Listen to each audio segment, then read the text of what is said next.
Good morning, everyone. Good morning, Maya.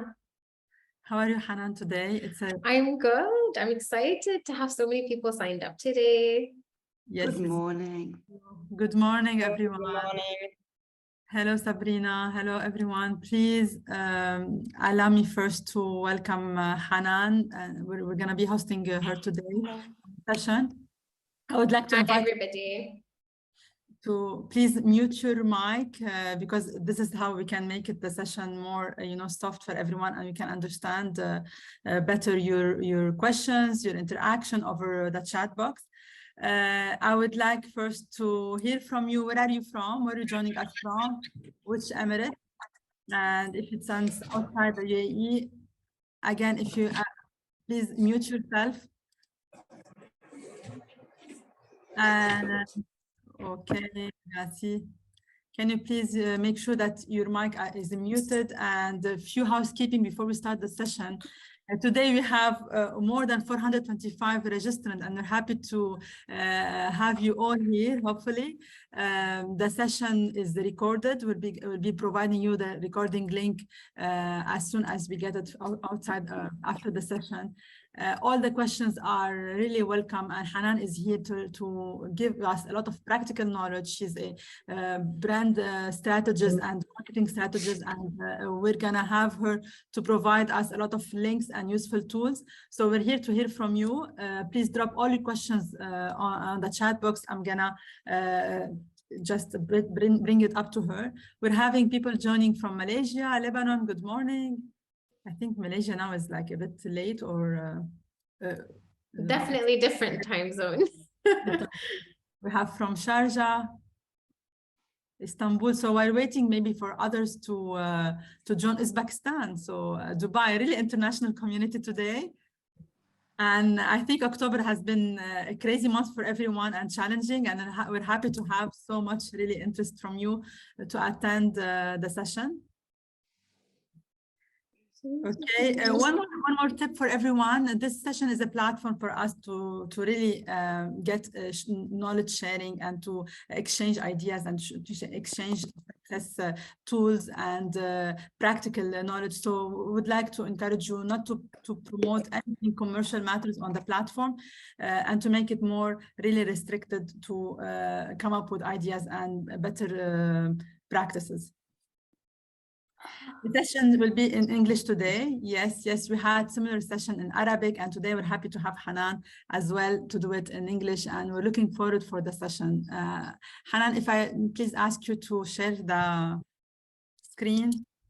Actually, we know that every entrepreneur now having this challenge in making their content good content, but also to plan it well, because having a social media platform and existence is very important for any business to thrive.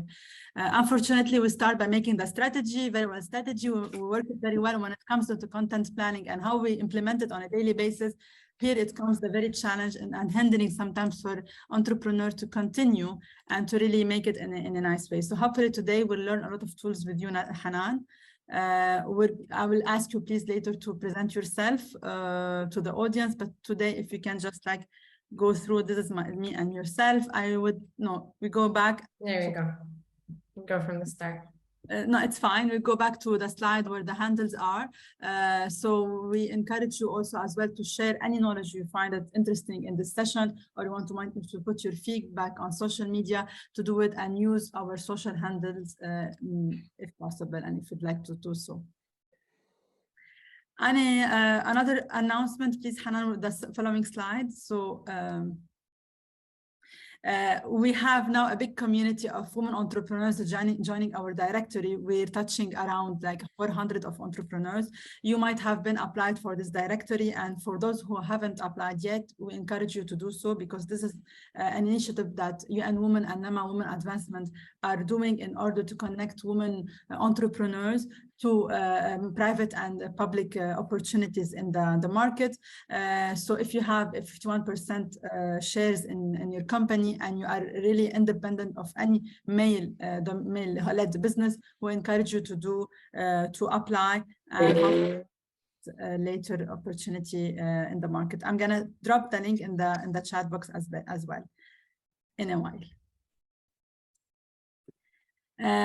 Before we start, and while Hanan just now starting to present herself, we would like to have this poll at the beginning, because Hanan was asking what kind of industry and sectors we're having around, on what do you do. So it's better for her to cater and to tailor the example based on your industry. So I would like to hear from you how much is the knowledge level in content planning, and as well which sector you are operating in. And if we're seeing education, consulting, or any other business, maybe on the chat you can help us in understanding more what type of education, what type of consultancy we have there. Wa alaikum salam, hala jamila. So,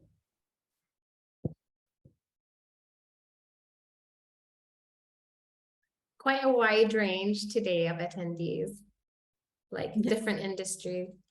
Different industry, different level of knowledge. We have like half of them having average, which is good. We have like good knowledge so far, and hopefully by the end of the session, everyone will be on a very good notes. Few of them are no knowledge, so we're happy to have you, and hopefully this session will be very useful to you. Excellent. For the industries, we're having coaching, training, and consultancy, education and training, healthcare education, more on culture, English education training for professionals, that's nice. Manufacturing unit, embroidery production, that's great. Handmade and machine. Wow, we have different gastronomy, tech and data, PR and event services. Wow, you're making it difficult for Hanan to provide such wide. No, I'll try to mix up the examples throughout. I'm taking note of the like main ones I'm spotting. Well-being training, healthcare as well. So I think maybe pet grooming and product, printing and packaging, founder education. Wow, so much interesting industries and sectors, legal and compliance also as well, and agriculture. And I think I think whatever you provide as tools and you can advise us in using, it will be beneficial and useful for everyone.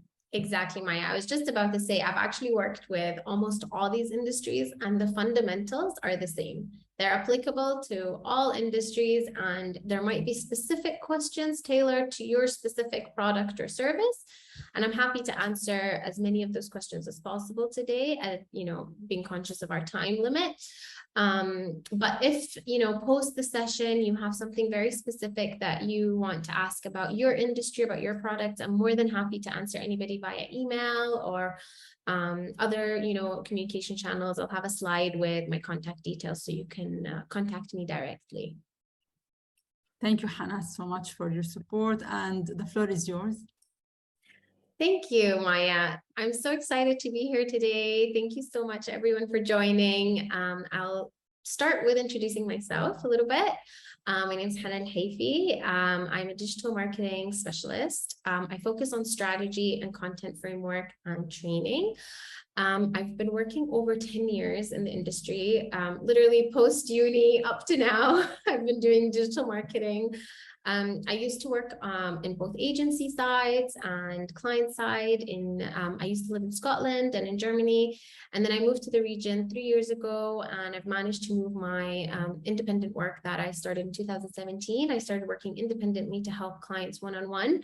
I moved all my client base to the UAE, and I've had quite a wide range of clients here, from Saudi, from Bahrain, from UAE. So I've covered quite a bit of the region. I've also worked with quite a wide range of industries, like I mentioned before. So hopefully I'll be able to answer as many questions as possible.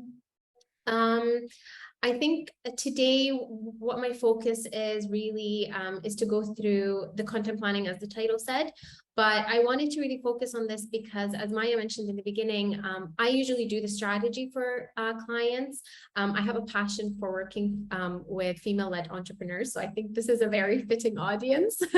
And all the women usually come kind of lost, and they're focused on their social media, and they're thinking, what are we going to do online with our social media channels? But actually, I wanted to take a different outlook today and to really zoom out from social media and to look at your marketing as a whole. And once you've established that strategy, once you have an understanding of, the direction that you want to head in and what your product is, what your business is, how you want to market it, usually the next step is content planning. And this is right after strategy. So I've broken up my own independent services to 2 phases, which is strategy first and then content planning framework as the second stage. There's a great session that the UN hosted about digital marketing strategy. I think there's one in Arabic and in English. So I really advise you guys, I think they're mostly on YouTube. I spotted one on YouTube. So I really recommend that you go back and really reaffirm those core strategies in your business and then try to apply everything we're going to talk about today when it comes to content planning, because content planning is all about implementation. So how are we going to bring that strategy to life through content? And nowadays, everything is content online. Your business can really have, tremendous growth by having a well thought out content plan. So hopefully today you'll be able to see the opportunities. I'll try to find some examples, like Maya mentioned, related to the industries I spotted today, but usually these resources can be used across industries. So I've kind of planned out today's session so that it's a 6-step guide, so that we can, when you're going back and you're really trying to think about where to start, you can really start step 1 and go all through step 6 and take this as a step-by-step guide on how to develop your own digital marketing content framework. So we can start with step 1. I mean, you can have an overview here, but I don't want to go through all of them and overwhelm you. Let's go through them one by one. So step 1 is understanding your target market. And you maybe have thought of that through your strategy, or when you're thinking about your product, or when you're positioning your, creating your website. I'm not sure if a lot of you have started and are already running, or you're in your growth stage, but either way, you're always thinking about your customer and your target customer. When it comes to content planning, it's actually underestimated how much your target customer is the core of all the rest of the steps that we're going to take today. So making sure that you understand your target customer first is the most important thing that will guide you through all the steps, like I mentioned. So how do we understand our current customer? If you have been, running your business for a while, or whether it's in, one-to-one, like offline, or it's been, one-to-one online or one-to-many online, whatever your channel has been for your business, if it's been up even for a year, you will be able to collect enough data. I'm sorry, is someone needing to mute their computer, just so I'm not echoing for everyone else? Amazing, great, thank you guys. So when it comes to understanding your target customer, there's many ways to do it. If you're starting out, you will need to make assumptions, look at data outside of your industry, outside of your business specifically. You can do specific surveys or target groups, but if you have been running your business even for 1 year or even less than 1 year, you should be really trying to look at your current data to understand your target customer. And current data can include your website analytics. Where is your customer coming from? What are they doing on the website? How many pages are they going through? What are the pages they're leaving in? So really trying to understand, where is your customer hanging about? What engagement, is your customer giving you on your social media channels if you are online already? What is your customer service team? Whether you are your customer service team or if you have a customer service team, what is that first-hand interaction with the customer look like? So that you can eventually think about, segmenting these customers. Because what you want to do is, really try to identify a niche. And a lot of people think, we can attract all women, all women can wear our clothes, or all women, can come and stay in our hotel, or all women. And that may be true, that you might have many different types of women that may be attracted to your business, but really trying to focus on who are the women that you relate to the most and putting those into different segments. So for example, you can think about maybe moms, or working women, or women that have a specific income. There's different ways to segment, and I included here a little diagram that shows the different ways you can segment. So you can segment by demographics, things like their age. You can segment younger women, older women, women, like I mentioned, that are moms, women that are, busy working, or part-time moms. Like no one's a part-time mom, but like a part-time mom during the day, during the week, and then part-time worker. So you really need to think about demographic wise, like what are the characteristics that your segment or your target segment has. Another way to segment your customers would be through geography. So are you targeting women in Saudi? Are you targeting women in the UAE? I've worked with, for example, fashion brands that target both, but when it comes to messaging or events, it's really different what the culture, whether it's in the language or even the accent, whether it's in the trends that they're following, the influencers you end up collaborating with. Everything really changes based on, who your target customer is. So geography is a big one that I would advise you to pinpoint from the beginning.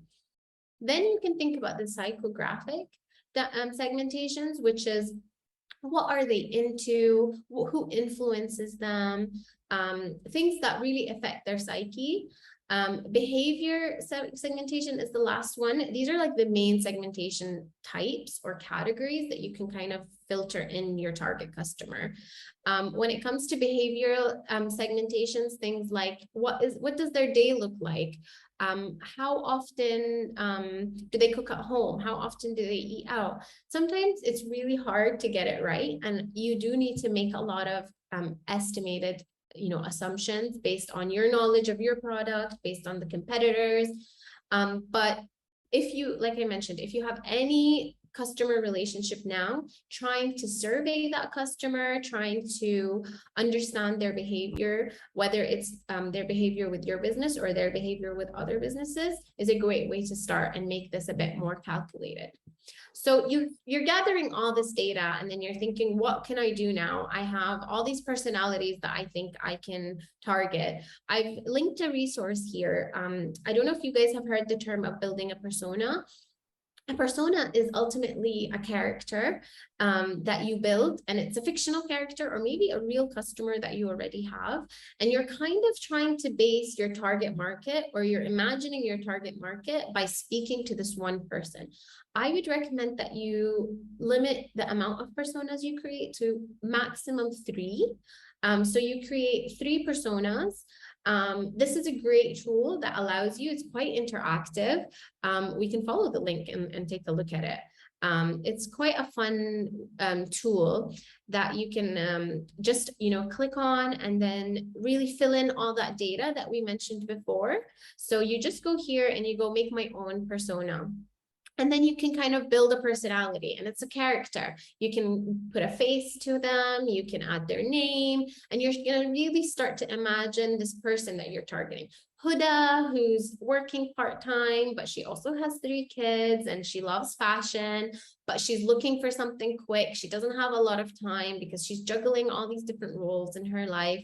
And you really start to build up this personality of who you're trying to speak to, because this really identifying this persona will be the beginning of all the other decisions that you end up making.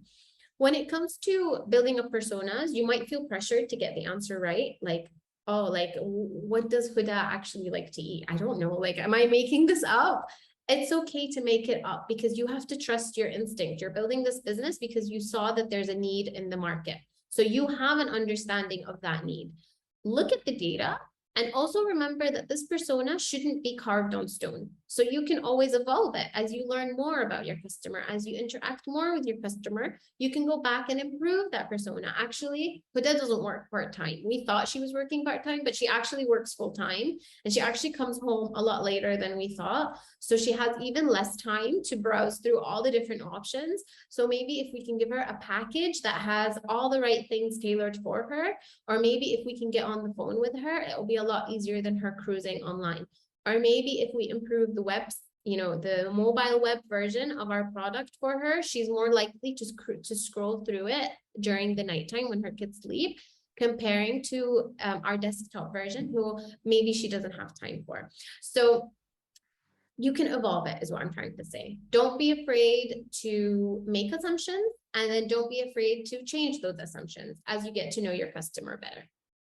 Hanan, that's amazing. Actually, this is a very important exercise for any entrepreneur who wants to start their marketing strategy and to design a strategy.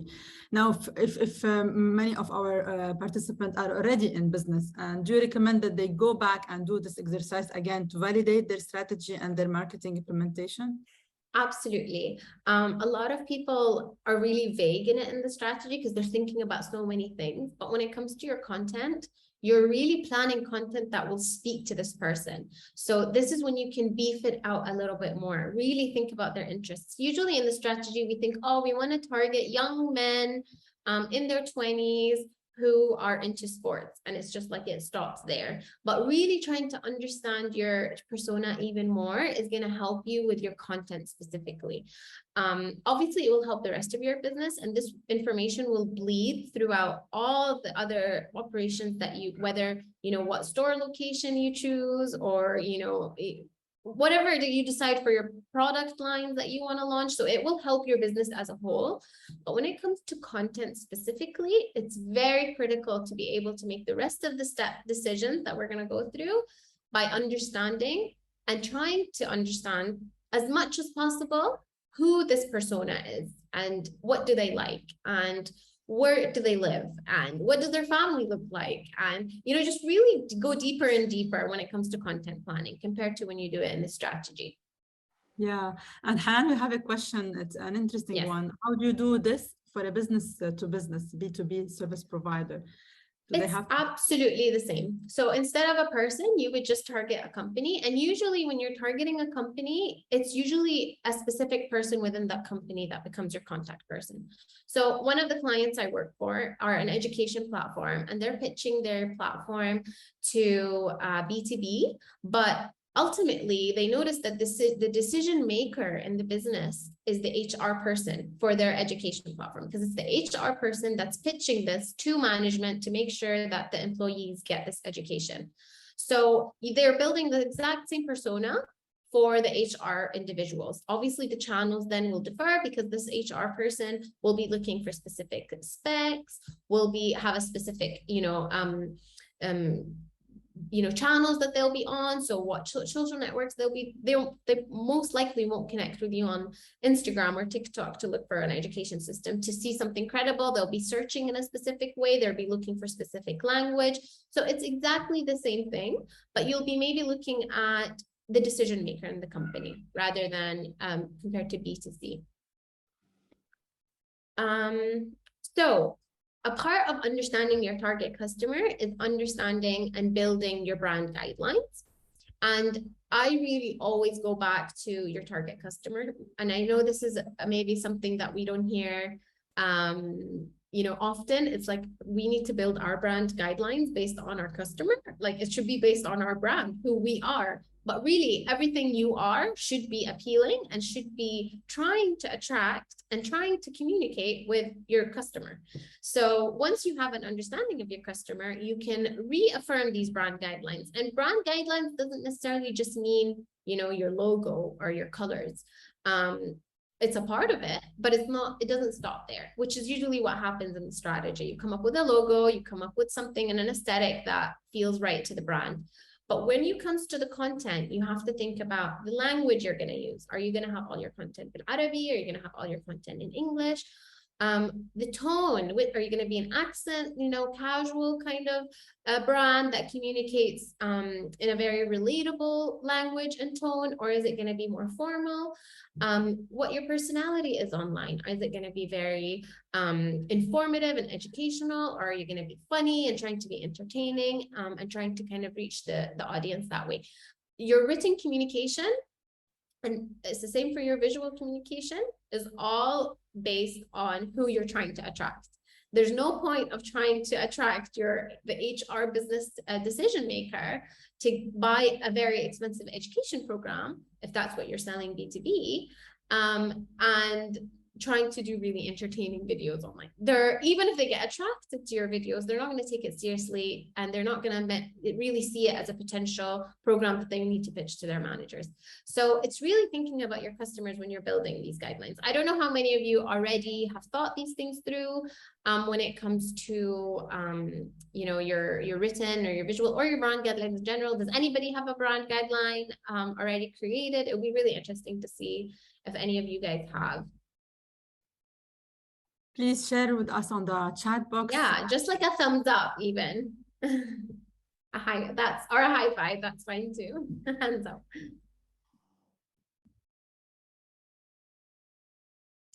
Yeah, someone said if you're targeting everyone, then you're targeting no one. And I think that is so true.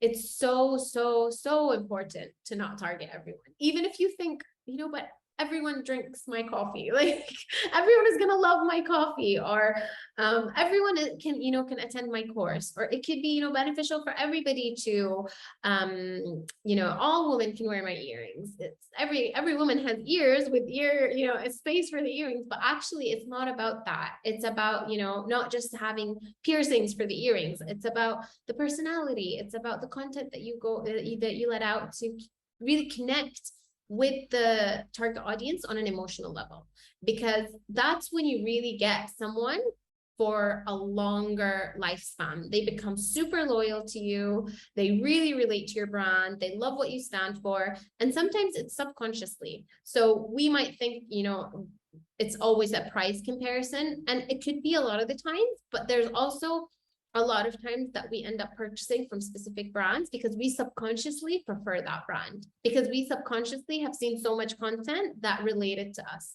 So even when you're comparing on price, you will see yourself, even as a target person of other companies, behaving in specific ways just because they've managed to hook you on an emotional level. And you can never hook your audience on an emotional level if you don't understand, you know, their behavior and their psychographics, and really have segmented them and really decided which niches you can create many groups if you have a really wide kind of target audience and you don't know how to narrow it down. You can build many persona, but then you have to pick up to 3 that you target. More than that, you will need a much bigger team to be able to manage everything. Like you will need Nike's team that can you know, target yogis and cyclists and mountain climbers, and you know, you will need a much more bigger operation to be able to target a much wider audience. And even in Nike's example, like they do target a lot of people because everybody likes to wear Nike if they're doing some sort of sport. They also have specific channels and specific accounts for the separate target markets because there's different messages. A runner has different needs to a yogi. So it's not just about someone doing sports because they're both wearing leggings, but it's not the same messaging. You know, I'm trying to give you like an understanding of the difference and picking your niche.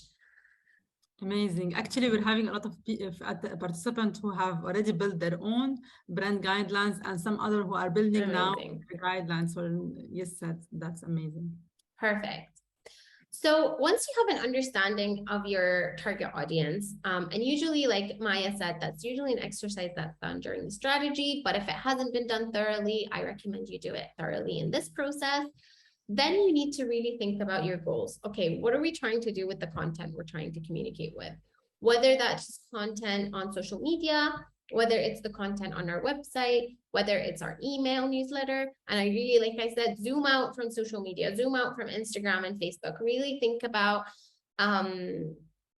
what is it in our whole content? So everything that we are going to create, whether it's visually, whether it's written form, whether it's audio, whether it's video, whatever the form is, what are we trying to get out of it?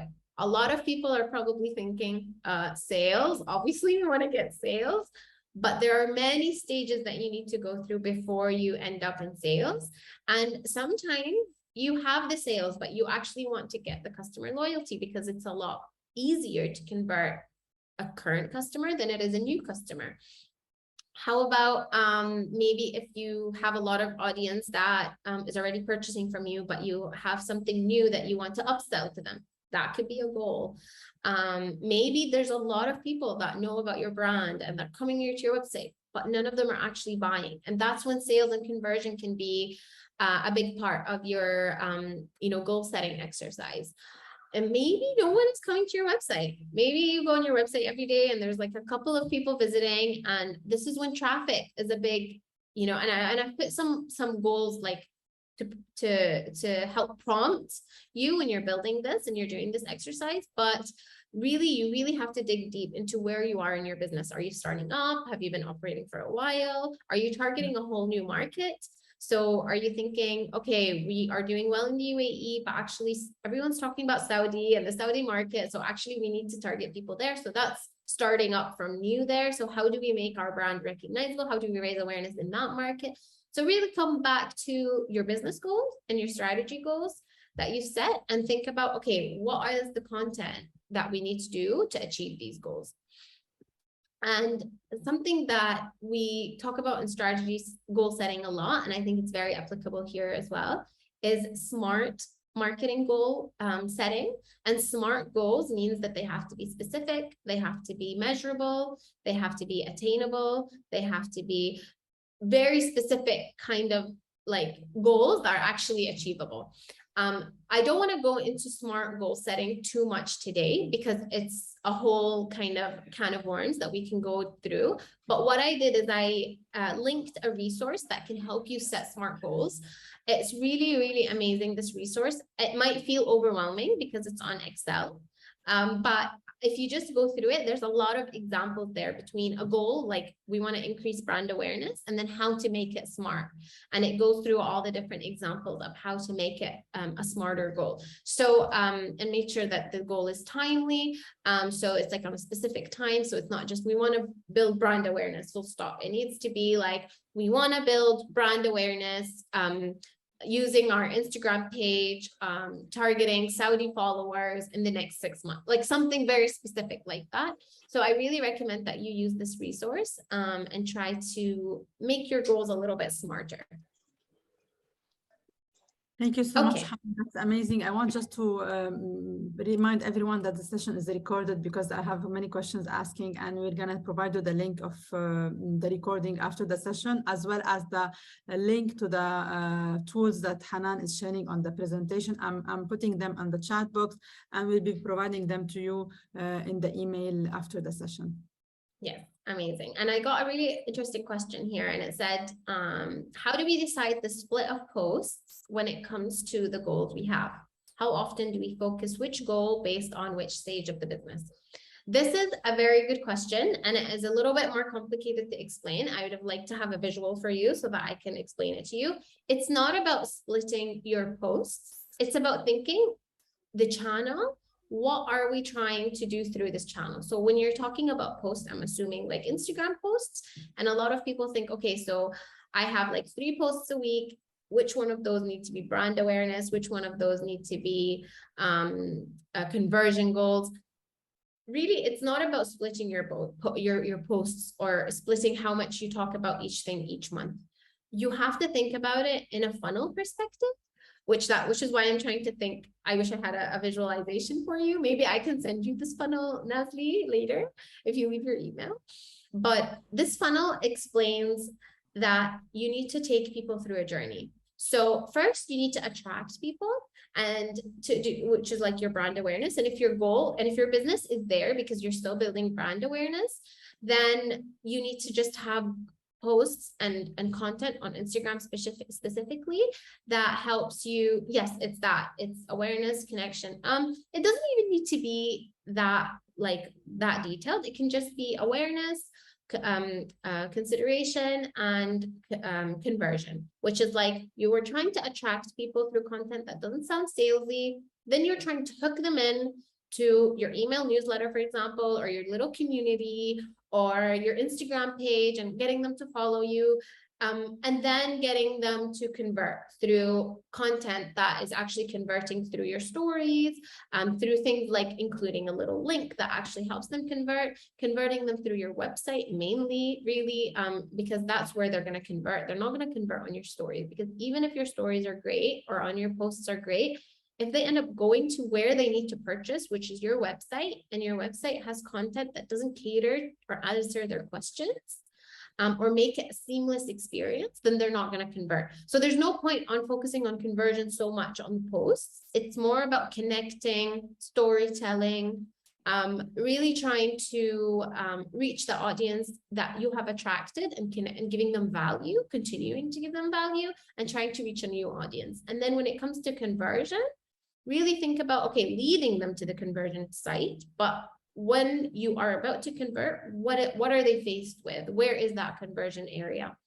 So I hope that answers your question. It's a bit like maybe general, because I don't know your exact industry and your exact, funnel that you have, or even if you subconsciously have a funnel, but I'm happy to take that further with you, Nestle, one-to-one.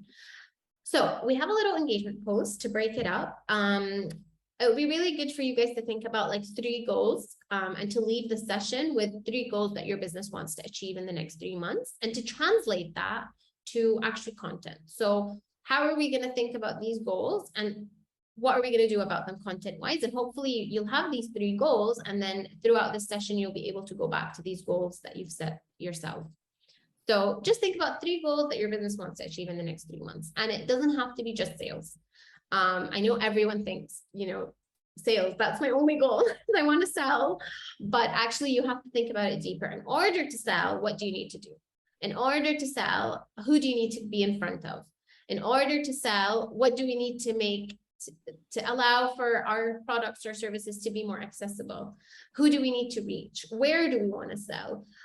So really think more beyond sales, or things that will lead to sales. So what are the 3 goals that will lead you to sales in the next 8 months or 6 months? And then just note them down, and there'll be like a good output for you to have by the end of the session.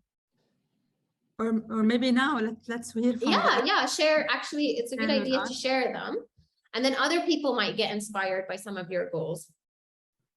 Any volunteer who would like to give us reaching 60% of my targeted customer by having strong social media channels, customer looking for our brands and products, and gaining good profit. All of this in the 6 months. Wow, Lama. More followers through awareness, increased engagement for more reach, and conversations through partnerships. And I like that. Brand awareness. I need to be in front of pregnant women, setting up an e-commerce store, more awareness about our services. So we have a lot of, awareness that's nice, because it's how we really. I'm loving these goals a lot. I'm sorry, if everyone can make sure they're muted, that would be amazing, just so it's not disruptive to everyone else. I think these goals are amazing. I would challenge everybody that's put the goals to use this smart sheet to make them a little bit smarter, because brand awareness, like on its own, is not like smart enough. So it's a good starter for a goal, but then you need to kind of take that and tailor it for your business. So brand awareness in front of who, where are you going to try to get brand awareness, which channel? And I see also which is very important, that some of the participants are putting smart goals, like having achievable and also measurable goals that we need to look in this month. 20% increase social media followers in 6 months. That's like a really good goal. That's a really good goal. So I would just challenge everybody else who had a much more general goal to tailor it a little bit more to your business. Also, really think about geography, what brand awareness means to you. How will you know that you've achieved brand awareness? How will you measure that? So thinking about, is it reaching a number of followers? Is it increasing the engagement on your social media? Is it collaborating with others so that you can reach their audience? And reducing your bounce rate. I love that. So improving your website so that the people that are coming are not just going off, or maybe you're leading them the wrong way. So maybe they're coming expecting something specific, and then they're seeing that it's not what you promised them in the social media posts. So they come a bit disappointed and they leave. So trying to improve that whole journey is very good. I love that. Engagement through word of mouth and website clicks. Okay, I like that as well. I would challenge that as well, just a little bit further. So how do you plan to get those website clicks? So thinking about specific channels, how, like, what would measure like your engagement level? So do you want a specific percentage increase, or do you want just like 1,000 clicks per month? And do you want the clicks to be like to anywhere in the website or a specific landing page? Because maybe you have a converting landing page. Maybe a lot of people come to your homepage, but they don't get to your product page. So instead of saying website clicks, maybe be very specific about which page you want them to land on. We're communicating on social media, but no customers at the end.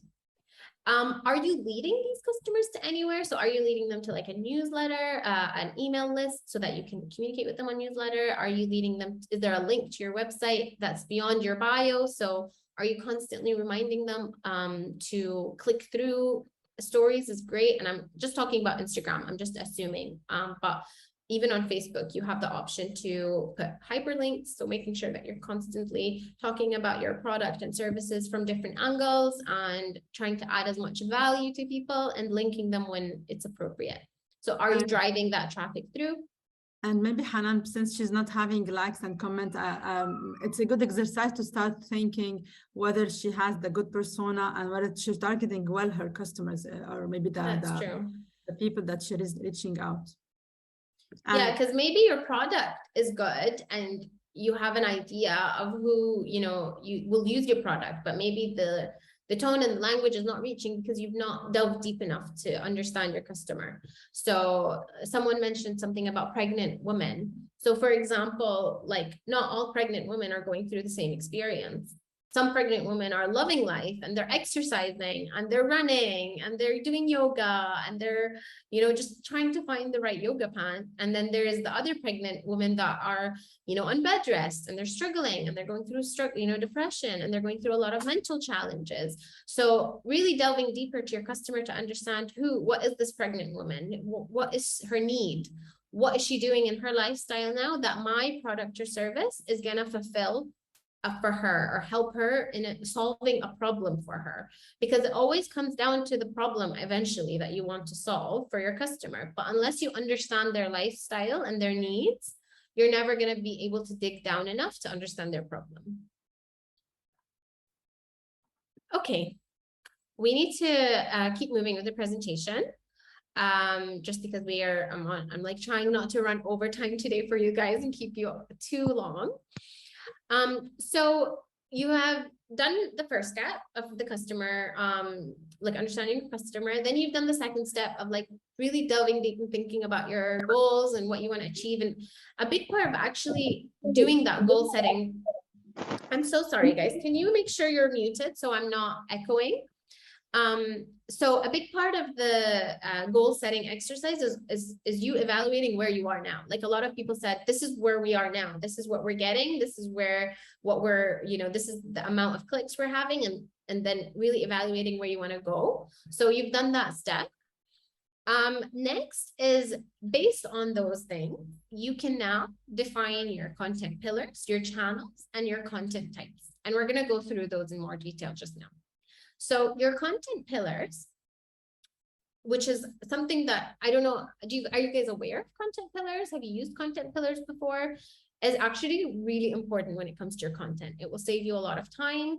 It will give you a lot more clarity. You will never have that like, you know, that feeling when you're like, what are we supposed to post now? Like, what content are we going to create now? Like that draining feeling of overwhelm, or like that blackout feeling where you feel like you don't know what you're going to post about, even though you know your product so well, you know your customer so well, but then you're like, it's like pressure or like decision paralysis. You don't know what to post about or what to plan your content about. Content pillars will help you with your content. It will open up something in your brain that allows so many ideas to come in because it's more focused. So what are content pillars and how to come up with content pillars? Content pillars is basically, I found this diagram and I think it's brilliant and it sums it up. It's what your brand cares about, or what your brand is all about basically, and what your audience cares about and what your audience is all about. What those two things are together, the topics that come under that is your pillars. I'll give you a few examples. You pick pillars, or we call them sometimes buckets. Maybe if you search about it online, you can Google like content buckets for fitness center, or content buckets for cleaning business, you know, so you can search buckets or pillars. You pick 2 to 3. So we're talking about like a cleaning service.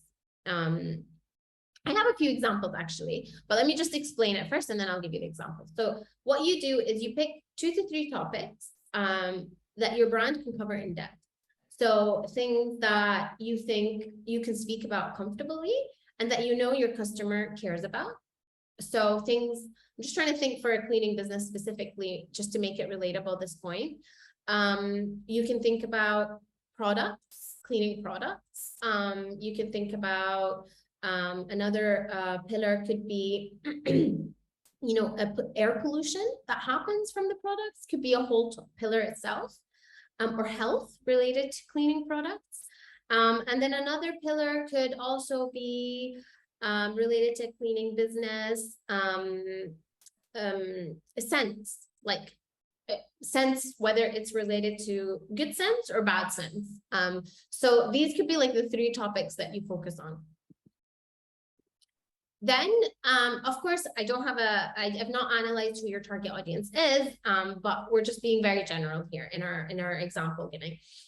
Then you've got to consider what your audience cares about. So you have to align that those topics make sense to who you're targeting. So we said, okay, scents, products for cleaning, and related to specifically health, you know. So when it comes to considering your audience, maybe your target audience is families with babies. And that's when you need to think about, okay, that health piece, when it comes to, that scent piece, is very specific to chemicals that are safe for babies. So you start to tailor these topics a little bit more to focus it more on what your audience is all about. So if your audience is family oriented or not, and so on, you can start to tailor it a little bit better.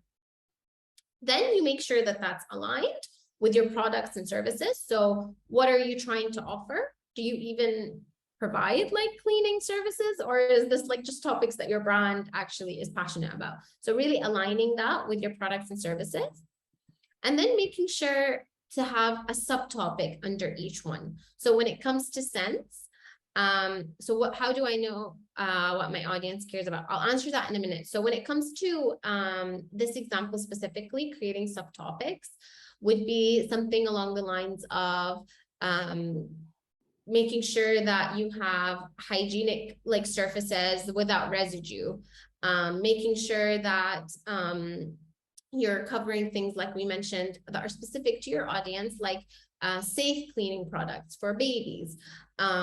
So when it comes to understanding what your audience cares about, we mentioned it in the first slides, you have to look at what your audience is interested in when it comes to the content you're already posting. If you're already online, if you're interacting with your audience one-to-one, you can gauge like what they gravitate to in the shop floor. If you don't have an online shop, if you don't have an offline shop, then you can do a survey for audiences or customers that you currently have. You can also try to see your either complementary services, business owners and service providers, or your competitors, and trying to gauge on their social media, like using social media as a listening tool is actually like groundbreaking. Just going to see what people are commenting, what they're engaging with, what they like more compared to what they don't like on competitor or complementary service providers can really help you and identify what your audience gravitates more towards. And then testing. So you make a decision based on all this information, and then you actually just test and see what your audience engages with more or less. So let's give another example that I've thought about a little bit more when it comes to content pillars. So we have like a personal trainer, and she's specializing in post and prenatal training services. Her first pillar would be nutrition, and her second pillar would be exercise, because obviously that's like complementary to what she's offering. She wants to focus on these pillars as her content pieces that she always posts about, that she always goes back to, and it will help her generate ideas. when it comes to nutrition, it's very broad. Like she can talk about weight loss. She can talk about healthy eating during pregnancy. She can talk about like so many things. She can talk about keto. She can talk about you know, the benefits of like keeping your calorie intact, but not eating too much sugar. She could, like, there's so much that can go into nutrition, and it's good to have that bigger kind of topic as a pillar. But then you need to think about some subtopics to help you narrow it down a little bit more. So for the nutrition pillar, she decided based on her expertise and based on her interests and based on her audience interests and what her audience is gravitating to. She decided to talk about stress eating. She decided to talk about breastfeeding nutrition. And she decided to focus on and talk about new mom meal planning, because she thought, she gets this all the time from her customers. New moms are overwhelmed, they're busy, they stress eat a lot, they are confused about what to eat, and they feel very guilty when they're pregnant. And when they're, you know, breastfeeding, are they eating the right foods? And then she also talked about, so she's focusing in her nutrition content on postnatal, and that's like not by accident. She's done this based on her audience and based on her expertise. And then when it comes to exercise, it's the same. She noticed that a lot of people come to her postnatal, they need help. She's noticed that a lot of women are afraid to do high impact exercises. So she's going to focus on low impact routines. And she decided to touch on and emphasize on mental wellness, because she noticed that a lot of her clients previously have been going through, I'm sorry, I'm just going to remind everyone to mute, please, because I can hear like, yeah, thank you. Amazing. So she noticed through a lot of her experiences with her customers that like mental health was a big issue postpartum. And she also noticed that like it really improved over time as they exercised. So this is not something she was even told by a customer. She was able to see it. So observing your customer is also very important. And then it's also in her expertise. So she knows how much exercise like helps like with all these different hormones and helps boost your energy. So these are the pillars she picked, and these are the subtopics. So how these pillars come to play when you're planning your content, we're going to talk about that a little bit more in a minute. But just so you understand, as I'm giving you this example, everything she posts about now, so when she has a brainstorming session with herself or with her team or with her copywriter or with her designer, this is what they have in front of them when they're coming out with ideas. So mental wellness, what are we going to talk about? What are the list of ideas we have when it comes to mental wellness for postpartum? What are some low impact routines that we can provide as little video snippets that will help postpartum women? What are some new meal plan tips that we can give to women that are going through a difficult time with their baby not sleeping? Assuming that our clientele is breastfeeding, what is the nutrition that they need to help them through this journey? So really trying to think about ideas that is just focused on this. So whether it's you end up coming with short videos or little quotes or collaborations with influencers, you're focused on this only. You're not focused on like a million things. You're not, because she's a personal trainer, so she can talk about weights, she can talk about Pilates, she can talk, like there's a lot she can talk about. This is not what she is only capable of talking about, but this is what she chose to talk about. And what's really good about choosing something specific is not only does it help you and your team focus your energy and focus your resources, but it also helps your customers and your potential customers know what to expect from you. Now she is targeting someone specific and they will know what to expect from her. So for me, when I'm pregnant, I'm probably not going to be following her content so much, but when I deliver, I'm going to know that she's the person I want to follow, because her content adds most value to me as postnatal mom, struggling, stressing, trying to lose weight, not managing. I'm going through this now myself, so I can relate, but I'm just trying to make you understand. Okay, another example for a fashion brand is I work with a client. Someone just pinged up a question, which was, can you give another example for a fashion brand? I work with a client that's in a sustainable fashion business. Is quite an industry disruptor in the region because there's not a lot of sustainable fashion business brands here. And one of their main pillars is actually speaking about the artisans, because how they are sustainable is they preserve handcraft arts through working with artisans, and they preserve historic, what do you call it, like historic pieces and things that are not necessarily in fashion now, but they try to like re-innovate them so that they keep the historic idea of fashion still in business.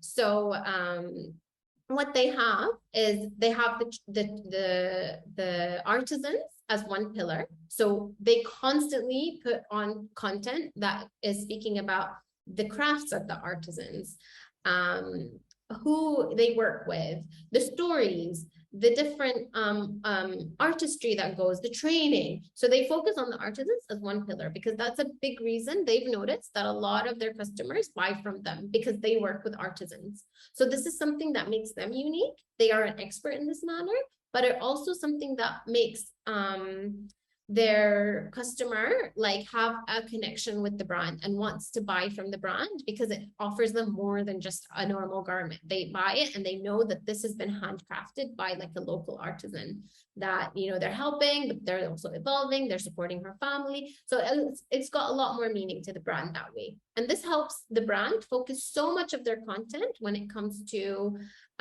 this pillar. Another pillar would be that they praise that their designs are very versatile in the way they wear them, in the way they dress, they style them, in the way their customers wear them. You can take them from day to night, you can take them from office to party, you can take them from beach to club. Like it's really kind of like a nice multi-diverse garments that they design, and they do this very intentionally. So that's another, like, versatility of their clothes is like another pillar. And then under that, they have so many different subtopics that they go about. They have influencer collaborations to show that multi-diversity. They create so much content that is like about style inspiration. They go seasonal style inspiration, layering season. Like there's so much that goes under it, but the whole content pillar idea is that it's focused on versatility of the clothing. So this is an example relating to a fashion brand that was mentioned there. If anyone can, it's like I noticed this a few people dropping out. I think Maya mentioned it will be recorded, so that should be fine. We want to have, yes, we want to have until the end of the session. I have questions about the content pillar, very interesting ones. Do the content pillars differ from channel to channel, example, Instagram versus LinkedIn, and to what degree? And I also want to ask the question, do you think that having this, how we can segregate those pillars and make it really this nuance between a pillar to another on the same channel? We don't want to overcomplicate things on social media, and don't want to, the customers to be focused. So having, how we can plan it in a way not to really I would say mislead the customer. Yeah, so I'll answer the latter question first, which is like, how do you not confuse people? These pillars are very like close and related to your brand. Like the nutrition or the personal trainer that is offering exercise and nutrition, like this is her identity as a brand. The fashion brand I just mentioned, artisans and versatile clothing, is a part of the identity of the brand. Look, it needs to relate to who you are as a brand, and then it needs to have some diversity, but that's why you don't want to choose 10 pillars. Like I would choose 3 pillars to start with and focus that with subtopics up to 3 pillars. So you can also just choose 2, but up to 3 pillars. They can be different, but they're obviously very related and interlinked. They will all look like your brand. They will all sound like your brand. They will all be from the point of view of you and your brand. So it won't be confusing in that sense. And the more you focus on these pillars and the more consistent you are, the more people will understand why you're posting this type of content. So when it comes to the fashion brand example, people don't think, oh, this is random. Like, why is this brand posting about artisans in like north of Saudi Arabia? It's not random at all, because it's a part of the brand bio on their website. it's very like consistent in the themes that, you know, it links back to the garments. It's not just a random story. In the description, in the videos, sometimes in the audios that they record with the artisans, it links back to the pieces that they, even in the collection stories and their PR, they always mention the artisans. So it's not, these are not random pillars. They're very interweaved with the whole brand identity. And then when it comes to different channels and different pillars, I would try to be consistent throughout, but what you need to be a little bit more sensitive is if you're targeting different people on different channels.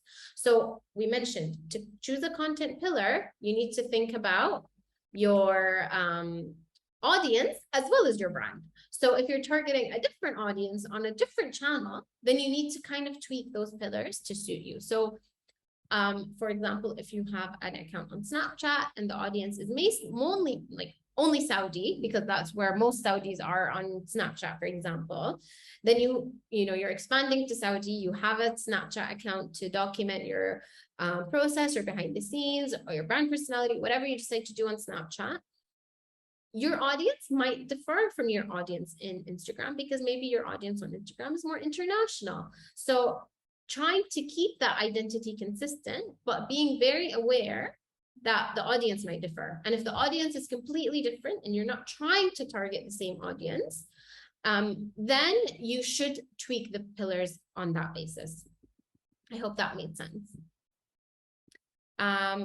A lot of the times it's easy to come up with the pillars because you think, oh, I'm in fashion, so these are my pillars, or I'm in, personal training. So you can already start thinking about pillars, but it's the sub pillars that sometimes get people in a pickle.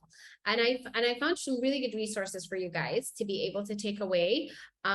You'll be surprised how much you can find from search engines like Pinterest or YouTube or Google. Just by searching, a lot will come up. And usually what comes up is what people are mostly interested in. So this is the most viewed, most engaged with, most popular content that comes up first, whether it's on Google, whether it's on Pinterest or on YouTube. You can even it like completes your sentence. These are considered really not social media platforms. They're more like search engines. So they complete your sentences. So if you are in a specific industry, like a cleaning product industry or, home service industry, and you're not sure, what your subtopics need to be, just Google your pillar or Google something that you offer and see what comes up, and you'll see the most popular stuff come up, especially if you Google specific regions or specific products or services that you offer. But it would be even more beneficial to Google like specific pillars and topics. Something else is this search listening tool, which is called Answer the Public. I'll just open it for you guys quickly to see. It's basically you discover what people are asking about. So they're saying chocolate. So let's see what comes up in chocolate. It gives you a whole tree of like what people are searching about. Why chocolate is bad for dogs. Will chocolate run out in the world? I didn't even know that people cared about that, but how chocolate chips are made. Yeah. It's an amazing tool, and it will give you like an idea of, and it's an aggregator of the search engines as well. So it gives you an idea of what people are searching for, what are people asking. And I think you can also tailor it by country. So I think I have an account already, but I think if you, filter the search, you can filter by country. So you can see in the UAE or in Kuwait, what are people searching for? And this helps you understand better how to direct the information. Something also I love using this tool for is coming up with like blog post titles, email titles, or even ideas for specific content pieces. So if you already have your content pillars and you have your subtopics, use these tools to just come up with actual themes and ideas with underneath those topics. It's all linked in the presentation, which I think you're also going to get access to. Let me just make this screen big again. And then another amazing place that is so rich in information and you should use as a listening tool is groups and communities. Whether that's WhatsApp groups or your local community WhatsApp group is actually amazing. I used to be so anti-WhatsApp until I moved to Dubai. And I just started joining all these little groups, which is very annoying for your notifications at night. Just mute all of them. But if you're on a research hunt, just like join the relevant communities that you're targeting. If you're targeting, you know, families in specific areas, if you're targeting, just try to join their WhatsApp groups or their Facebook groups and just ask. Like, people are so willing to share. Just ask like what people think, what do they prefer, what are they having trouble with. Always ask. Like, people love talking about themselves. So if you ask, you'll get like inundated with answers, especially if you're asking about a pain point. People will love to like rant on and complain about what's bothering them. And then that could be a great learning opportunity for you if you have a service that you're offering. Don't bombard these groups in sales things, because that's not a successful marketing strategy, but use it as a listening tool. So you have come up with your pillars, you've come up with your, you understand what your topics are going to be, and you've written them down. And then this will be your guide to always go back to, whether it's you by yourself or with your team, like we said, to actually aggregate and come up with ideas. When you're thinking about the ideas, try to see the type of content is always under one of these three purposes. You're either trying to educate your audience, you're either trying to entertain your audience, and entertainment doesn't always have to be silly or a TikTok video or something like funny. It could be something like an interview with someone that's interesting or like it's entertaining. Or you need to relate to your audience. So giving them like an example, showcasing imagery that they will relate to, a pain point. There's an amazing, someone mentioned pregnant women as a target audience. And there's an amazing account on Instagram called Motherly. And they just make you relate. Like, they're not, I mean, they have educational, they have entertaining content, but the websites or the videos that go viral on their social media are the ones that relate to the audience's pain point. Like, they do these videos about motherhood and about the journey and the pain of motherhood. And I dare any mom that sees that video, like, that doesn't cry, like, it's so good because it's relating to a specific pain point and a specific, like, experience that you're having. And it's very specific to moms that have young kids that have gone through specific journeys. So they understand their target audience very well. And so they're able to create relatable videos and content that connect emotionally with your audience. So try to always bucket the content in these kind of categories. And I don't know if you guys can already start maybe as an exercise to come up with some content pillars and some topics, and you can share them. And I mean, other businesses can learn because there's a lot of like similar businesses here. So it'll be great to see any ideas, any thoughts that have been coming up to your, minds while we're talking. Someone said it's very wise to offer all three. Absolutely. I mean, if you have capacity to offer all three, absolutely. And I think there's a space and a way to offer all three in a very synergized way. Like, it doesn't have to be like, it could be entertaining and educating at the same time. But if you need to kind of like, sometimes when we're overwhelmed, having like specific guidelines or compartmentalizing things in categories helps us come up with better ideas, because we're not overwhelmed about like what to do or where to start. You just have this guide that helps you think, okay, let me think of 3 entertaining ideas and 4 educating ideas, and that will help get the ball rolling. And what you notice is when you have these guidelines, you will be like, oh my God, I have so many ideas and I don't have team to like execute, which is where I want you to be. Hanan, I echo participant today. They're finding the content interesting and it's amazing actually. Even myself, I was like putting notes while you were talking about, and was reflecting on my, business, on my personal image, how to amazing work on the content. And let's think about 3 pillars, Maya, then for your business. Yeah. This is the exercise. Everybody needs to think about, no, just 2 pillars and 3 subtopics, and just really, really like no pressure as well. Like, there's no right or wrong answer. It's all about starting somewhere, because everyone is like, oh, like just 2 topics, like that feels like I have to make this big decision. But actually it's okay. Like, it's okay to just pick something, follow your instinct, follow the data. Your business, your audience, and then you can change them. If it's really not relating, change them, evolve them. And exactly, maybe you can find that the third pillar can be eroding with the second pillar. So you can put it inside a pillar and have this intersection between the pillar and the subtopics, which can replace the third one. Exactly. And I think the idea of the pillars is to make your brand, like you yourself, look at your behavior when you're following people online. Like, you know what to expect from people, whether, even if it's influencers, they have pillars, what they talk about. Like, there are the influencers that only post about mommy things. There are the influencers that are constantly cooking. There are the influencers that are like talking about motivational things. There are the influencers that are always in the gym. Like, they have thought through this process. It looks organic and it looks very like easy and effortless. But actually, there's been a lot of thought. And the ones that you're addicted to the most, the ones that you constantly look at their content the most, you'll notice that there's a lot of consistency in their output, in the topics they talk about, in the content they're delivering. And you subconsciously navigate towards them because you relate to what they're saying and you know what to expect. It's a subconscious behavior. And I want you guys to start being a little bit more conscious about it when you're doing it yourself.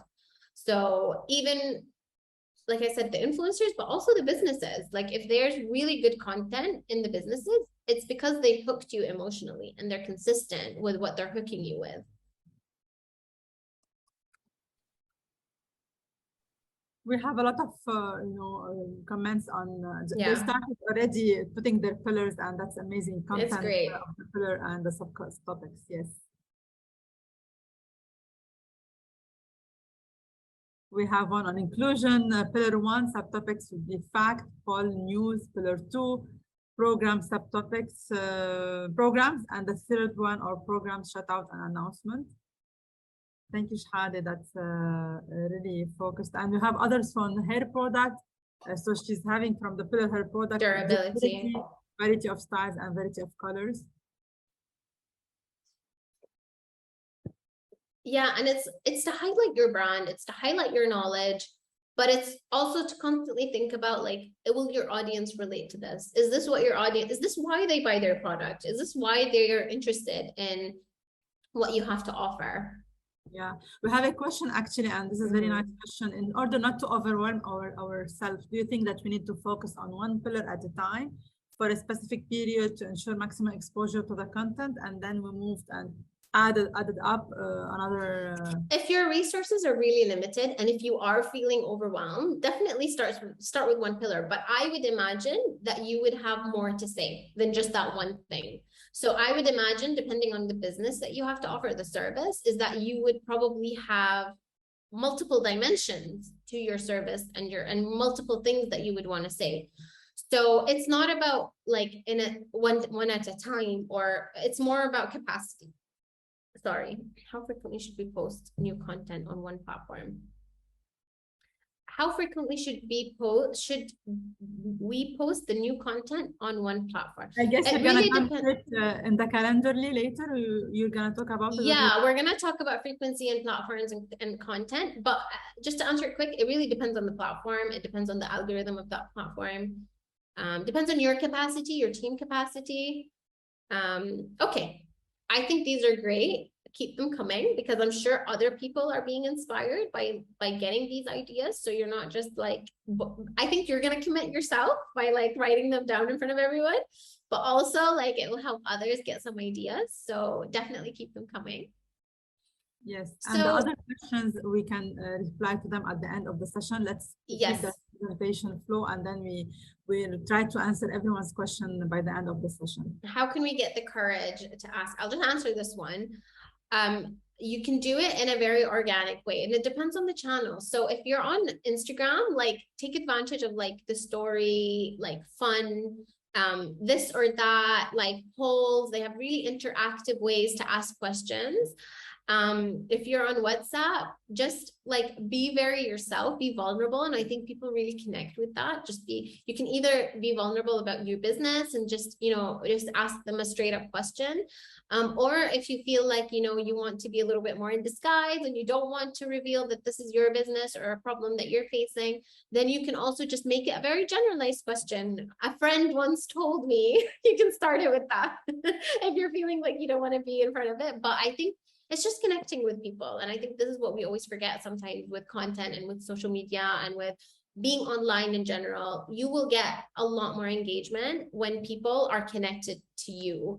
So just be human and connect with them and be vulnerable. This is my recommendation. Okay, content types is another thing that moves. So you've picked your pillars, you've picked your subtopic. Now we need to think about, okay, how are we going to materialize these things into actual types of content? And I just wanted to go over what are content types, because you kind of see, like, I've seen a lot of questions about like how often should we post, or how many posts should we divide for each pillar, or things like, and it's very specific to like posts, but actually that's not a content type. And a post is something that's easily created if you have a bigger picture of what all your content types are going to be. So this is just a good visualization of the different types of content that exist out there. You need to look at your own team capacity. It's nice to experiment with different content types. It's nice depending on your audience. If they have a long capacity for like consuming your content over a long period of time, then maybe like a case study or something like a white paper would be relevant. But if it's a busy mom and she can't really, she doesn't have time, then maybe short snippets will be easier. But it's the idea of understanding your audience and what capacity they have, but also understanding you internally, like your team. Do you have capacity to create, like, you can be ambitious, but do you have capacity to create a video every week? If you don't, there's no point of putting that down as something that you're going to do. So try to mix up as many and to experiment, but always think about your audience when you're creating. So let me just recap this image really quick. There's interactive content types. So that could be like little quizzes, little tests. And these can be done in a micro size, as I mentioned, on stories, like on Instagram stories. I think now TikTok has some interactive, they're rolling out some interactive tools as well. So you can be a lot more interactive now in a much easier way. You don't have to go build, find a software that builds a test for your quiz. You could just literally ask people like this or that, and they'll vote, or white or red, or they'll vote, or put a sticker on and they'll answer your question. So try to not be intimidated by the idea of being interactive with your audience. Video is all the rave, and I would really, really recommend that you start thinking, if you don't have capacity for video, really thinking about how can you integrate more capacity for video in-house. And that doesn't have to be that you need to hire a whole team. It could be something like, just getting from Amazon, like a stand with like your phone and having good lighting around it. And that could be little videos that you do live on Instagram. So it doesn't need to be like a really high production video. Actually, the thing that why TikTok is becoming like such a good platform now, and so like it's so popular, and things are really, the virality of it is so easy, is because the videos are so relatable and they're not high production. They're really organic. They're really like people just on their phone. I mean, we're not going to talk about like the dancing dark hole of TikTok consumption. I'm talking about like actual businesses making good sales on TikTok. Like there's a peanut butter business that went viral on TikTok and they sold out, and she was just making these peanut butter jars from her like kitchen. So, and I think it's just because she showed her journey. She was really transparent. So I think when you think about video, a lot of people get intimidated and they think, oh, we have to spend so much money now. And it's like, oh, we have to show so much of ourselves. It does require you to be like actually more confident in front of the camera. But if you don't want to showcase yourself in front of the camera, then you can always get your team to be in front of the camera. You could hire someone once every quarter or every 6 months and get them to do a bunch of videos for you. You can do a lot of like live like interaction. So this workshop is recorded. This is video content that we're creating that will go on YouTube, that will go to your emails. So this is also something that's happening live. You can share your knowledge that way. You can create communities. All of that can go under like video. Something else that they've put under video here that I would categorize as audio is podcasts. Podcasts are becoming like really, really, really important, because not really important only, but also like really great opportunity, because it's not so like populated. Like when you think about Instagram or Facebook, it's so hard to cut through the noise because there's so many businesses and the algorithms are so complicated. But if you are an expert in your industry and you have something to say, or you think you can facilitate and bring people together to really share their knowledge, you can become known, like even if it's a hairstyling business. And I know a lot of people think, oh, we're like a salon, or, you know, what do we have to say on a podcast? But actually you can explore like the history of hair. You can talk about different ways to style your hair. You can talk about products. You can talk about trends. You can talk about so much can go about that. And people will connect with your podcast because it's one of a kind. They love hearing about stuff. Like I would listen to stuff about like hair. And it's like just really understanding, okay, is this going to click with my target audience? I drive my kids a lot, like everywhere. So I always listen to podcasts. So there's a space for that. And it's not very overpopulated in the region. When it comes to other forms, you're quite familiar with like visual and text. So this is something that you need to just gauge based on your audience and the channel.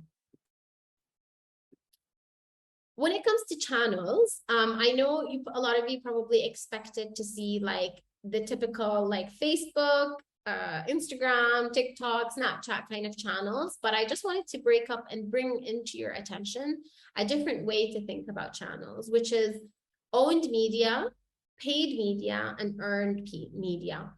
And the difference between these three, I'm just going to try to talk about them a bit quickly, because I know we're very short on time and we're not going to finish at 12.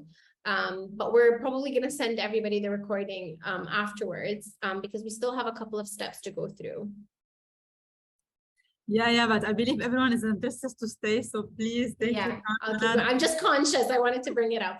Okay, so when it comes to channels, you've got your owned media channels. Everything that you own, that you produce, so whether that's your social media channels, this is your newsletter, this is your blog, this is your website, this is any landing pages you create, anything that you create and you own, you and your team, this is owned media channels. This is something that will really help you grow organically. This is something you have control over. This is something you can really leverage throughout like all the pillars and all the things that we spoke about to really produce and to showcase your expertise. Then you've got earned media, which is something you need to strive for and you need to work hard for.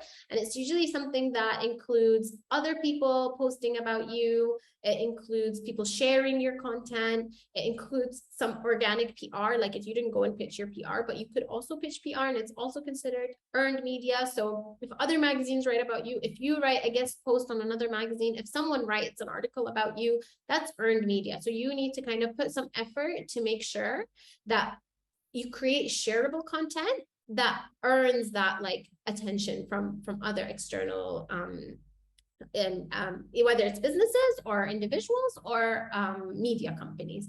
Then you've got your paid channels, which is something that can really help boost growth. So once you're confident in your own channels, then you can start to push some of those content pieces that are doing well as like a paid channel. So you can either see that, okay, our audience is really attracted to what was one of the topics that one of the hair product pillars, it was like durability. People are really interested in our products durability. So you can start thinking about who do I need to collaborate with influencer wise, and you're paying them. So it's considered paid channel to maybe talk or sponsor this content so that they can reach a wider audience. Maybe I can push this product since it's doing so well organically. Maybe I need to push it using some social media ads, whether it's TikTok ads that are like doing really well now, or Facebook ads that covers Instagram as well as Facebook ads themselves. They're called meta ads now. So I just wanted to kind of break from the traditional Instagram, channels that we think about, because I want you to think beyond social media. I want you to think website. I want you to think PR. I want you to think, really, when you're thinking about content, I want you to have this like zoomed out image of like, what is the content that we're going to have across all these different layers, not just social media, LinkedIn, and like Instagram. It needs to really have kind of an experience that encompasses all the different types of channels. Okay, so we're going to move to step 4, which is you understand TikTok has ads. Yes, it's just launched ads actually, and there's a TikTok Pixel as well, which I recommend everyone to explore. They probably have a lot of resources online about that already. Okay, so step 4 is, okay, you have an understanding of everything now till step 3. So you understand what you're going to talk about, you understand, you have an idea of who your audience is, you know, you've gone through all the steps. Now you need to actually actualize it in a calendar, because that's the only way it's actually going to happen. Because if you keep thinking and planning and plinking and planning, you notice that like you're over planning. So just try to dump these initial, even what you typed in today in the chat box, dump it in a calendar, and let's start actually actualizing these ideas, because that is the only way you'll be able to know if these ideas are good or not. You need to actually test them with your audience.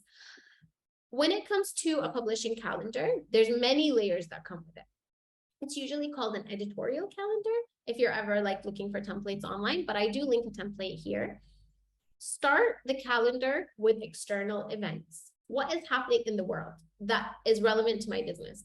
Is it Eid? Is it Ramadan? Is it Christmas? Is it Easter? So like these huge holidays, but also, is it a season of like, is it cold? Is it hot? Like, what is it? What are the events that are happening? Oh, like, you know, Michael Bublé is coming. I don't know why I mentioned Michael Bublé. I just thought of like Christmas, but whoever, Beyonce is coming to like, you know, Dubai. Is there anything that is relevant that is happening around that is relevant to my business and relevant to my audience? Start with dating those dates. And think about this in a quarterly basis. So try to do like every 3 months, really sit down and note down everything that's happening. You can Google these dates, they're available online, but you might have to dig a bit deeper to find out about specific cities or specific countries. Then create another layer, which is your internal dates. Your internal dates are things like, what are the events that we're going to have that we have planned? What are the webinars that we have planned? What are the collaborations that we've been discussing? Whether it's a collaboration with an influencer, with an expert, whatever it is. What are the interviews that we have? What are the launches? Are we launching a new collection? Are we launching like a new store? Date down again on a quarterly basis. Obviously, you can have these days much more in advance, but focus on a quarterly basis so it doesn't get overwhelming. Then pick your channels. So from the channel mix that we spoke before, you've decided what your team has capacity for. Is it a paid, organic, or earned channel? And decide on your channels 1 to 2 months in advance and note them down. So you have your quarterly dates, but you can start planning the content on these specific channels 1 to 2 months in advance. I wouldn't recommend that you plan too much ahead, because you could have like a 6-month plan for Instagram, and then Instagram can completely change in a couple of months. So there's no point over planning your social media channels. Your own channels also, don't bother, I think, over planning them, because you could change as you see that actually this didn't do so well. This pillar is not really clicking with my audience, and I already have like 6 months worth of emails planned. I don't recommend that. So try to focus your plan for your channel content to be 1 to 2 months. And then you've got your content types, which goes a layer underneath channels. We've spoke about content types when it comes to like written, visual, but when it comes to relevant to your specific channels, that's like a layer that a lot of people dismiss. It's like, okay, we'll put 3 posts on Instagram. But what about like how many reels are you going to put, and how many stories are you going to have, and how many lives are you going to have? So really break down these channels. Same with your website or your email. Really think, do I have multiple segments for my email? Do I have multiple pages that I want to like, you know, go over on my website? So break down the channels into actual like channels types within those channels. And I know that feels like, oh, this is a lot of work. But actually, if it's integrated as a process within your team, and you just do this every Monday, every quarter, and you go over it week on week, but it's been pre-planned, it will save you so much headache when it comes to actually being visible and consistent online. Because the worst thing is to wake up and to think, what are we going to post this week? And oh my God, we didn't know that that event is happening. Or, oh my, like our launch is happening in 2 weeks and we have like, we're such a crunch because we're working on this and that, and we don't have a lot of time to do the content. So we've not planned enough. So you end up doing everything a bit like wishy-washy online, and it's not really what you wanted. And you're always feeling like you're chasing time. This is the only way to reverse that and to retro plan and to not let time feel, you don't want to feel like you're scarce for time. And there isn't a scarcity for time. It's actually in abundance if you change your perspective. So this is a great calendar template. It's just an Excel sheet, but it's kind of organized for you already. It has like different colors that you can change. At the top here, like the little key, so you can, instead of obviously having like blog, if you're not on a blog, you can change that to Instagram. If you don't have an ebook, you can change that to a blog, whatever it is that works for your business. Try to change that, to customize it. It's a month-on-month one. You can plan, as I said, some things quarterly, but really focus your content, detailed content ideas from 1 to 2 months ahead of time. Yeah, this is also linked here. I'm not sure, Maya, if you're going to add it to the chat. Okay, so this is the content plan. You don't have to use that template, but it's just a template that I find useful. There are many other, if you Google like content or editorial calendar, you'll find a lot of other kind of content plans. As long as you follow those steps and adding those layers, then really you can use anything. You can even, I have clients that refuse to put them online and they just use an A3 paper every month and they have it pinned to their office and they just feel like it's more aligned to what they want to do. Personally, I feel like for team sharing and remote working, it's better to use it online. So another thing that I think can save you a lot of time and help you produce even more content online is the idea of repurposing your content. Repurposing your content just means that you're not creating as much content, but you are visible on a lot more channels. And so instead of recreating work, you're thinking ahead of time about, okay, this is a great piece of content. How are we going to repurpose it? It's like really a question that you're constantly asking yourself, and your team integrates that a part of your language when it comes to planning. I have 3 ways that you can repurpose your content that I will go over. One way is to trim. So if you have a long, and this is something that you can use as a guide. So when you're thinking, how can we repurpose our content? Just kind of like think, can we trim it? Can we expand it? Or can we convert it? Trimming your content means that you have a long form content. So it's a podcast episode, it's a video for a campaign, it's something that, a long article that you've spent a lot of time writing. You've spent a lot of energy, resources, money doing this piece of content. We need to make sure that this content is like reached its capacity. Just posting that online once is a lot of wasted resources.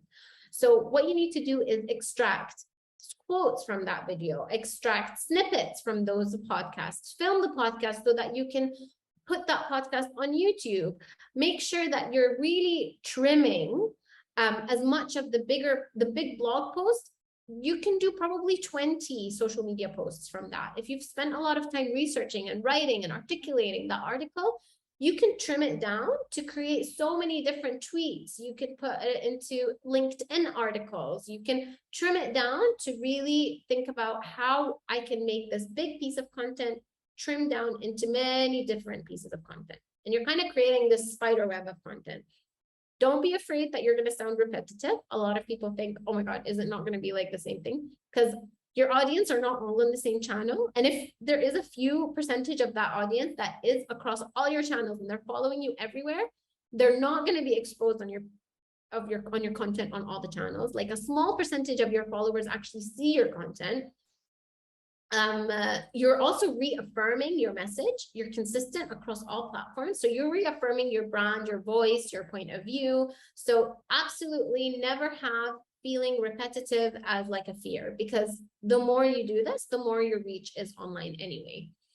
Expanding is the other way you can repurpose your content. So you can test small pieces of content and you think, oh my God, this went viral on TikTok. I just posted about it. It's about how we create this product and everyone is like interested about it. Then maybe we need to expand it.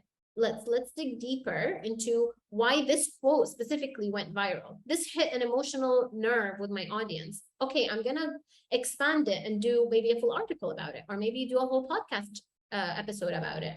Maybe it's something that really intrigued people visually. Okay, maybe we, instead of doing one picture, let's do a series, or maybe we can film it, do like a more interactive post about it. So really think about how to expand small snippets of posts that you've created. Another thing that is really easy, again, all of these are really easy, but converting is probably the easiest, but it's about getting yourself in the mindset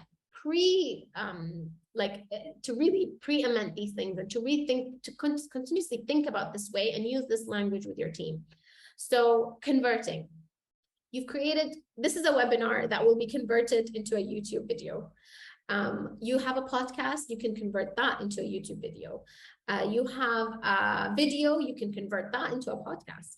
You've created a podcast episode, you can convert that into a transcript. So it becomes an interview on your website so that people find it when they're searching on Google. So you're just converting, you're not duplicating work. This will maximize the little resources that you have. So I know I've gone through this super fast. I'm conscious of us being over time. So I'm just trying to kind of explain this. And hopefully if something went over your head a little too quick, you can kind of go back to this and you can always contact me if you have any specific questions. Another thing that you need to think about when it comes to converting your content is, we spoke about it already, but another way to think about it is long form or macro content pieces versus micro or short form. So when you're planning your content calendar, think about it in that way. Let's dot like 3 long form content pieces a month or 2 long form content pieces a month and break that down into 12 micro pieces a month. So you're kind of making it a bit less overwhelming for yourself when you're doing your planning. So finally, we've reached our final step, which is what you need to actualize all of this. I know probably a lot of people are solo entrepreneurs and they struggle to have a team, and it's like very overwhelming to think, I need a lot of skills, I can barely manage this business by myself.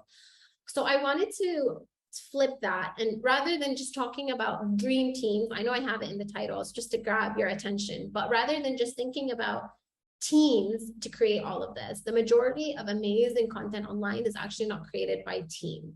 It's the skills that you need. These skills can be found in one person, can be found in 3 part-time people, can be found in 2 freelancers that you either hire all at once, or you hire in intervals throughout the year, or maybe you have these skills yourself. So it's just really understanding and looking at it from that perspective, rather than thinking that you need to hire someone new for every skill. The skills required really is one main skill. It's, you need someone to lead this marketing operation for you. If you're going to commit to marketing yourself online, you need a marketing lead. And I know it sounds like fancy calling it a marketing lead, but this can be you. You can lead this. I don't recommend that you lead this for too long. So if you could work towards allocating a small budget, even if it's towards a part-timer or a freelancer, towards someone who could lead this operation. So someone that can help with collecting and curating ideas, someone that can help organize your content calendar, someone that can create the content. And there's so many resources now where you don't need a professional to create nice designs like Canva. And it's been mentioned in the other content webinars. So I don't want to go over all those resources. You can go back to that video. But the idea is that even this part-time person can create content for you if you have the brand guidelines and the strategy created. And you're obviously guiding them. So they're under your guidance. They are going to be the person that delegates and outsources some content pieces throughout the year. You have 2 campaigns a year. They are in charge of managing that outsourced campaigns. They are in charge of publishing and engaging with the community. And then what you need to be very, very, very particular about is that you make sure that they analyze and report the data to you. So as I said, this is something you can do if you have the skill set. But as a business owner, I really recommend even finding someone on a part-time basis that can do this. In general, the skills that you might need to eventually outsource as your business grows, like that one person will be enough to run a quite comprehensive marketing operation for you when it comes to content. But as you scale, you might pull in some freelancers, some part-timers, or even if you can afford a full-time person to help you with more sophisticated copywriting, more sophisticated custom designs, maybe some video editing or audio editing. If you decided to launch a podcast, you can outsource these things to agencies. So like ads, we call it performance marketing in marketing lingo, but it's actually ads. So if you feel like overwhelmed, or your person, I'm calling it your person, your marketing lead is not really equipped to deal with all the ads, you can outsource that part with a small budget and then grow it as your business grows. And then finally, a subject matter expert. And this is someone that really ideally is you, or someone from the industry, or someone that you have within your team, creating your products, helping you creating the products and services, or offering them and delivering them to your audience. So I hope this idea of a team isn't too overwhelming, and I've managed to kind of make it really attainable for everybody, no matter where you are in your journey. This is a small process that you can use for content creation. I'm not going to go into too much detail because we have gone through all of this in what we've discussed, but it's 4 steps that you can kind of compartmentalize. You should do them once a month, once every month and a half to 2 months maximum. And the idea is you brainstorm, you have a brainstorming session with yourself or with your team. You go through all the things that we've mentioned. So past content, trends, calendar events, all the things. What are your audience? You've done all the digging and all that cool website with the tree maps. You looked at previous reports if you have them, and you come up with the ideas. Then comes the planning and scheduling, which is actualizing these ideas. And that's when you can use that content calendar to actualize them, internal dates, external dates, macros and micros that we mentioned. Then you start creation. So who's going to make this content? Is our person, the part-time or freelance marketing lead, going to be able to create them? My answer is probably yes to the majority. And then if there are some bits that we need to outsource, can we afford to outsource them this month? If not, when do we need to plug in those kind of content pieces in times when the business can't afford to expand? And then finally, it comes to reporting, which is going to be a big piece for you guys as you learn about, your content pillars that you've developed, your tone, the topics that you're talking about, because without that reporting and that analysis, you're not really learning, and you're kind of just throwing things out there, hoping for the best. And when it comes to resource allocation and optimizing, your time and your team's time and your money really in your business, it's the leanest to always make sure that you're on top of what's performing well, what's not performing well as a main metric, but then also understanding how are people moving throughout my website? What are people saying on my social media? Are people opening my email? Are they clicking once they open my email? So it's digging deeper than just the superficial metrics that you sometimes use on, social media. It's like, oh, this many people saw it and this many people didn't.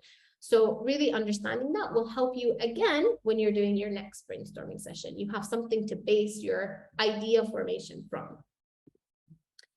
So this is like a small checklist that you can take away today when it comes to, your team. And I say team very humbly. I'm aware that there's a lot of startups in this session. So I don't want you, again, to feel like, pressure to have a team, but establishing who these people are going to be, whether it's you, your time, your assistant's time, your marketing lead's time, figuring out if it's going to be part-time staff, full-time staff, agency, freelancers. You need to be very specific to delegating the roles and responsibilities. You don't want to be having a lot of confusions about who's doing what, because that's when things fall in the cracks. Be very specific. This is your process. This is what you're supposed to do. And this is applicable across the business anyway. But I noticed in marketing, sometimes you're not thinking through all the steps when it comes to creating content. So just really thinking about all of those and delegating each part. Create that workflow, which we talked about. taking into account who your team is and what their roles are. So plug in everyone's name in that 4-step process that we spoke about, plug in their names, and that is your workflow basically. And then decide on communication channels. How are you going to communicate with your team? Are you going to use Slack to keep up with this? You don't want to just check in with your team or your person like once a month when you're brainstorming. You want to make sure that they're actually doing everything, that they have you there in case they need to check something for your approvals. So you need to kind of decide what is the communication channel. Everything will be saved on Drive. We can work on the documents there. That's a great way to do it without actually bombarding everybody with emails. Slack is an amazing platform. Some teams prefer to use WhatsApp. So it's really just deciding what works for you and for your team size. And 1 second. I think I pressed one of the links. Okay. And then finally, choose a project management platform. And this is something that a lot of companies are a bit intimidated by, and especially small companies, but actually it will make, even if you're a one-person team, like I use monday.com to manage my own self, it's something that I really, really recommend everybody to hop on board with. Most of these platforms are free for smaller teams. So it's something that you can start to implement, and especially for content, you saw there's a lot of layers, there's a big calendar, there's so many channels, there's channels within the channels. So you want to make sure that it's easy for everybody to keep track of what's done, what's not done, what's still to do. And these project platforms like Asana or monday.com make it so easy for you to delegate things on the go, to check, improve things on your phone. It makes it easy to comment on specific things, because the worst thing that I find teams get into is they start emailing each other. Oh, can you please approve these 6 social media posts? Or they start WhatsApping each other these long copy of blog posts, and it's like not sustainable at all. So the project management platform usually has built-in templates that help for content creation and content planning and social media teams and marketing operations. And you just need to sign up for free, put on board your team. There's so much education online, so many YouTube videos about this. Happy to link a few if you guys need to, but honestly, it's so easy to use that you can just learn it yourself, get your team to each, go through the education that these platforms offer. And just everybody needs to commit. When there is something to approve, needs to go on that platform. No WhatsApp messages. If that's been agreed, that needs to be a commitment bought in by everybody, and most importantly, led by you. And then finally, something that I have stressed throughout this whole presentation, we're coming to an end, guys, just hold it up with me. Something that I've stressed out throughout this whole process is to measure success continuously so that you can improve this process, as it is an ongoing thing. Even the biggest teams need to continuously improve, continuously measure. Platforms are constantly changing. Trends are constantly changing. Consumer behavior is constantly changing. So you need to keep up with that by measuring what is working and what is aligning with your audience and what isn't. And that's the best way to understand and learn about your audience, which exactly is the core of everything, like we mentioned in the first step. So that's all we have for today. I'm so sorry for running over time, but I hope it was really worth staying a bit longer for. We have a little Maya. I think you want to lead that. Yeah, actually, and that I wanted to say that was really amazing, and I can see everyone was like very interested, and really we need to thank you for all this insightful session, a lot of this knowledge that you were sharing, and also I would stay for hours listening to you, Hanan. Really amazing. In every slide we learned a lot. Be careful what you wish for, Maya. I want to hear from you for this call, because actually this is how we can carry on our continuously on our sessions. And if you don't mind, Hanan, can you please share your slide, because of your contact details on the other slide? A lot of questions people, participants were asking for that. Yes, Heba. Hi, sorry to interrupt. I'm Heba. I'm working for UN Women on this, leading this program on entrepreneurship, gender responsive procurement. I just want to thank Hanan for this amazing session. My God, your way of delivering the knowledge, your passion, your motivation to support other women is amazing. Thanking you for your time. Thank and you your so knowledge. much. This is an honor. Thank you for allowing me to speak to so many people, and I hope this reaches as many women in the region as possible. Yeah, because when we first reached out to you, Hanan, the first thing you told me, my goal is to support other women. This is the first thing that you said. And It you really proved that. is. Yes, it really is. Hopefully we will keep in touch, and please share your information. It's here for others also if they like to reach out to you. Yes. Thank you, Maya, for the great preparation and amazing hosting, Hanan. That's Yes, it. thank you so much, Maya. Thanks so much. Thank you, Heba, for your always genuine support for women entrepreneurs and through all the work that you're doing for this program to make it really sustainable and scalable to all women entrepreneurs in the region, and also who are thinking to start their business. Hanan, I can't thank you enough. We're asking everyone to reach out to you in case they have a question, and hopefully Yes. we'll try to cater the questions later. If they want to ask questions, we're happy to support via emails. We're running out of time. I know that, and I don't want to keep a lot of people still more too long. So I wish you thank you so much and a great day. I thank you for being here and for really showing interest to all our program initiatives. And Hanan, if you'd like to say a few words before we end the session. Yeah, please do get in touch with me. I try to get back to everybody as soon as I can, within 48 hours maximum. But yeah, I hope this was informative. I'm glad you guys enjoyed it. I'm sorry if I was speeding through a lot of it. I'm really conscious of everyone's time, but it will be recorded, so you'll be able to go back and re-listen, and I find that really useful with a lot of my clients. I offer a lot of strategy consultancy for, you know, female-led businesses, but content framework is really the next step after that, because this is what's going to take you to actual implementation, like you mentioned earlier, Maya. It's not just about like the strategic thinking. It's like, how do we actually get this going from a content perspective? So yeah, I hope everyone found this useful. Thank you so much for having me, guys. Thank you once more time, and one more time. And actually, I would like to tell you that this is our third session for October. We'll be staying, keep in touch and stay tuned for our upcoming workshops in November. We have really interesting workshops coming over. So please stay tuned, and we'll see you soon again. Thank you, everyone. Amazing. Thank you. Thank you.